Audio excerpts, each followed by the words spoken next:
Serie B-Win. Tutti i colori della passione. All'Atleti Azzurri d'Italia di Bergamo arriva il Verona di Mandorlini per il posticipo della 40ª giornata di Serie B-Win. I veneti, a quota 73 punti e reduci da 2 vittorie consecutive contro Reggino e Livorno, hanno l'occasione di agganciare il secondo posto alle spalle del Torino, in attesa dei recuperi delle dirette avversarie.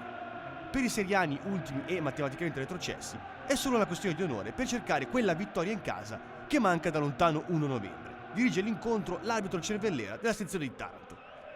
A sorpresa, dopo solo 8 minuti sono i padroni di casa a rendersi subito pericolosi. Togordò dal limite prende la palla, se la porta sul destro e prova questa conclusione, su cui Frattali è bravissimo a dir di no. Ottimo comunque il tentativo dalla distanza del giovane francese e altrettanta la risposta del portiere.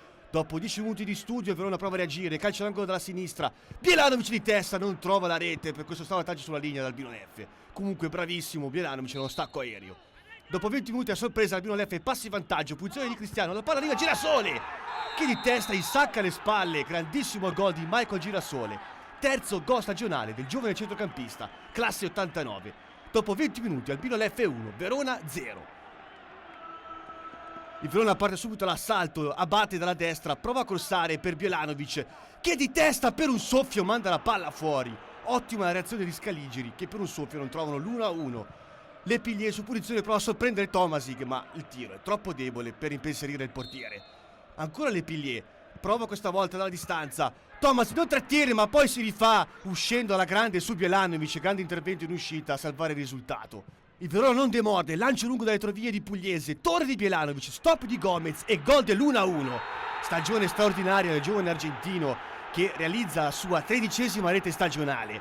Perfetta anche la torre di Bjelanovic a servire alla grande, il giovane argentino. Rivediamo nel replay la perfetta torre di Bjelanovic e il grandissimo controllo di Gomez che trafigge il giovane portiere dell'Albino Leffe. Ancora Verona, ancora Alfredson che di sinistro prova a sorprendere Tomasic, ma questa volta il portiere è attento e respinge il pericolo. Nella ripresa la musica non cambia, il Verona attacca a testa bassa, punizione alla sinistra e Cocco per intervenire, sfiora un autogol clamoroso. Ci crede il Verona, angolo dalla destra, la palla arriva sulla testa di Abate che per un niente sfiora il gol del 2-1. Ottimo l'inserimento dell'ex difensore del Gallipoli. Ci crede anche l'Albino Leffe, Cocco vede al limite Girasole, lo serve, stop e tiro al volo di destro che per un niente sfiora il gol. Doppietta quasi sfiorata per il centrocampista. Risponde ancora il Verona, Alfredson dalla sinistra, testa di Gomez e anche per lui quasi doppietta personale. Ma ci crede il Verona, ancora Alfredson dalla sinistra, mette in mezzo, la difesa respinge.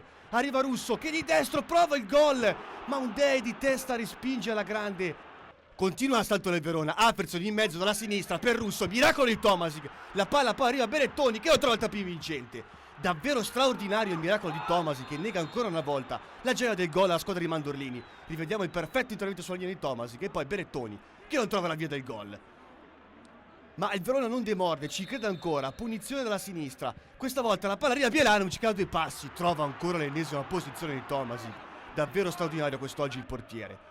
Fino all'ultimo secondo Berettoni dalla sinistra insiste, la palla finisce sulla traversa, batti e ribatti, la palla poi giunge ad Alessandro sulla destra che rimette in mezzo per Ceccarelli che a botta sicura centra la traversa. Davvero sfortunato quest'oggi il Verona che non trova il gol del 2-1, tutta la disperazione di Ceccarelli.